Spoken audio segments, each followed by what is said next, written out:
ഇന്നത്തെ വീഡിയോയിലേക്ക് എല്ലാവർക്കും സ്വാഗതം. അപ്പോൾ കുറേ ദിവസങ്ങളായി നമ്മൾ വീഡിയോ ഇട്ടിട്ട്.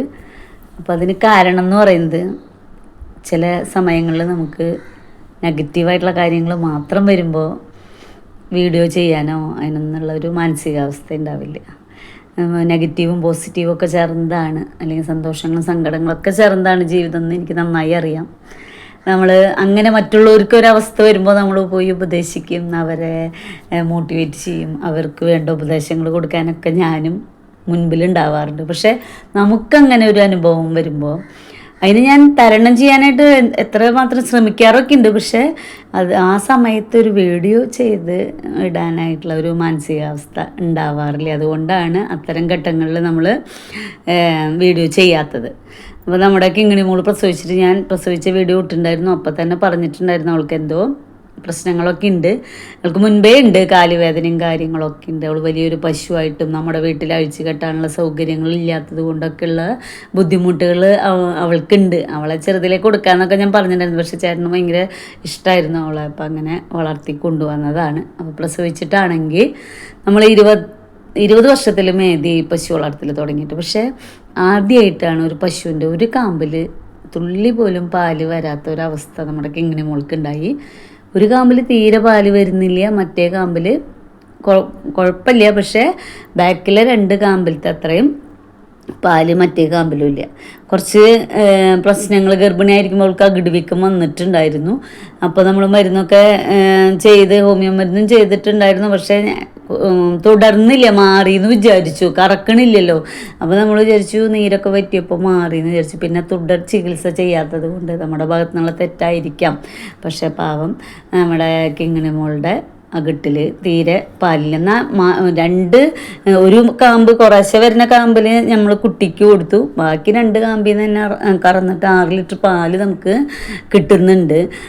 പക്ഷേ എന്തായാലും അവളെ കൊടുക്കാമെന്ന് തന്നെ വിചാരിച്ചു. കാരണം അവളെ അഴിച്ചിട്ട് വളർത്തിയാൽ മാത്രമേ അവളുടെ കാലിൻ്റെ കുളമ്പ് വലുതാവലും കാര്യങ്ങളൊക്കെ മാറുള്ളൂ. പിന്നെ അതിൻ്റെ ഇടയിൽ നമ്മുടെ കുട്ടിയുടെ കൈമുട്ടാണെങ്കിൽ പൊട്ടി. അങ്ങനെ എല്ലാം കൊണ്ടും ഞാൻ മാനസികമായിട്ട് കുറേ വിഷമത്തിലായി. നമ്മൾ ഇത്രയും പണിയെടുത്തിട്ട് ഒരു പശു പ്രസവിച്ചാൽ കറക്കണം, നല്ല പാല് കിട്ടും എന്നൊക്കെയുള്ള ഒരു പ്രതീക്ഷകളോടെയാണ് നമ്മൾ ഓരോ ജോലികളും ചെയ്യണതല്ല. അതിപ്പോൾ ഏത് ജോലിയായാലും.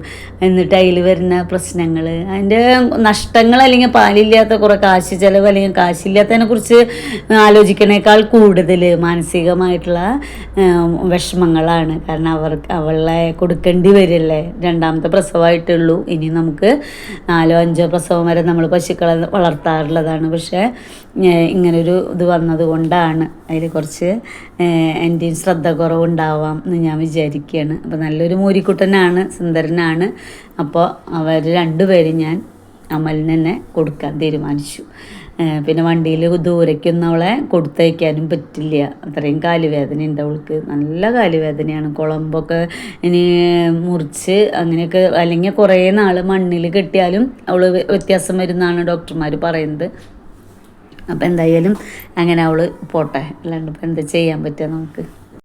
അവളെ കൊണ്ടുപോയിട്ട് ഇപ്പോൾ 2-3 ദിവസമായിട്ടാണ് ഞാൻ കൊണ്ടുപോകണതൊന്നും വീഡിയോ പിടിച്ചില്ല. നടത്തി കൊണ്ടുപോകാമെന്ന് വിചാരിച്ചു.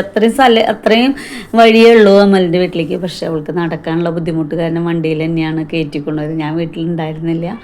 അങ്ങനെ അവൾ പോയപ്പോൾ ഒരാൾ നമ്മുടെ കയ്യിൽ കുറഞ്ഞ 7 പശുവാണ് ഉണ്ടായിരുന്നത്. ഇപ്പോൾ 6 ആളായിട്ടുണ്ട്. അപ്പോൾ കുഞ്ഞോളുടെ അടുത്തേക്ക് തന്നെ കുഞ്ഞോളുടെ മോനെ അവിടെ കെട്ടിയിട്ടുണ്ട്. ഈ വർഷത്തെ നമ്മുടെ സൊസൈറ്റിയിൽ പാലളന്നതിന് നമുക്ക് 2ാം സ്ഥാനം കിട്ടിയിട്ടുണ്ടായിരുന്നു. ഞാൻ ആ വീഡിയോ ഒന്നും എടുത്തില്ല. 2ാം സ്ഥാനമാണ് കിട്ടിയത്. ഈ പ്രാവശ്യം പാലളവ് കുറവായിരുന്നു. കഴിഞ്ഞ പ്രാവശ്യം നമ്മൾ 13,000 ലിറ്റർ പാലളന്നിട്ടുണ്ടായിരുന്നു. ഈ പ്രാവശ്യം 9,000 ചില്ലാനം മാത്രമേ അളക്കാൻ പറ്റുള്ളൂ. കാരണം ഈ പ്രാവശ്യം 3 പശുക്കളല്ലേ പ്രസവിച്ചുള്ളൂ ആ സമയത്ത്, കഴിഞ്ഞ വർഷം. ഈ വർഷം ഇനിയിപ്പോൾ 3 ആൾ കൂടി പ്രസവിക്കാനൊക്കെ ഉണ്ട്. അപ്പോൾ ശരിയാവുമെന്ന് വിചാരിക്കാം നമുക്ക്. അപ്പോൾ കിങ്ങിണി മോളെ കൊണ്ടുപോയി അവൻ പറമ്പിലൊക്കെ കൊണ്ട് കെട്ടിയിട്ടുണ്ട്. നമ്മുടെ വീഡിയോ കാണാണ്ടായപ്പോൾ ഒരുപാട് പേര് ദിവസവും മെസ്സേജൊക്കെ ഇടുന്നുണ്ടിട്ടാണ്, നമ്മൾ വീഡിയോ കാണാനില്ല, എന്നും ചാനലിൽ നോക്കും, വീഡിയോ ഒന്നും കാണാനില്ല എന്നൊക്കെ പറഞ്ഞിട്ട്. പക്ഷേ ഇതൊക്കെയാണ് കാരണം. പിന്നെ കുഞ്ഞോൾക്കൊരു അകിടുവീക്കം, കുഞ്ഞോളെ കൊണ്ടുവന്നിട്ട് 4ാമത്തെ പ്രസവം കഴിഞ്ഞു. ഇതുവരെ അവൾക്ക് വീക്കം വന്നിട്ടുണ്ടായിരുന്നില്ല. ഈ പ്രാവശ്യം നല്ല അകിടുവീക്കം ഒരു കാമ്പിൽ വന്നു. അങ്ങനെ സിൽവൻ ഡോക്ടറെ അടുത്ത് പോയിട്ട് മരുന്ന് കൊടുത്തു. ഇപ്പോൾ ഓക്കെ ആയി. ഒരു 3 ദിവസത്തെ മരുന്നിൽ തന്നെ തീറ്റെടുക്കണില്ലേ, നല്ല പനി അങ്ങനെയൊക്കെയായിരുന്നു. നല്ല നല്ല വിശേഷങ്ങളുമായി അടുത്ത വീഡിയോയിൽ കാണും വരെ ബായ്.